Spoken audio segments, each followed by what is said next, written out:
Merci Madame la Présidente. On peut se demander si finalement la Syrie n'est pas en train de s'habituer aux reproches que nous lui adressons maintenant chaque année ou presque au sujet des violations des droits de l'homme sur son territoire.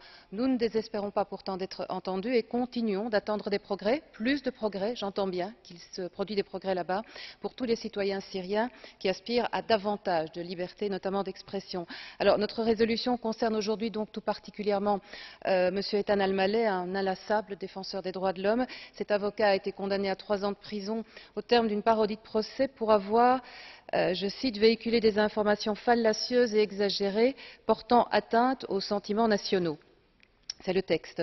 Notre résolution demande donc la libération immédiate de M. Ethan Al-Maleh pour ces raisons que nous venons d'évoquer et aussi pour ce qui a été dit, son grand âge et les très sérieux problèmes de santé dont il souffre. Et plus fondamentalement, bien entendu, nous voulons attirer l'attention sur les violations des droits de l'homme en Syrie, exécutions, nous les citons dans notre résolution, arrestations, restrictions de toute une série de libertés, et cela au nom d'un état d'urgence, une définition temporaire qui là-bas dure depuis et perdure, je dirais, depuis plus de 40 ans. Nous appelons l'Union européenne et Mme Ashton à rappeler ces exigences qui sont fondamentales et surtout à les utiliser comme moyen de pression, de discussion, de négociation dans le cadre de cette signature de l'accord d'association.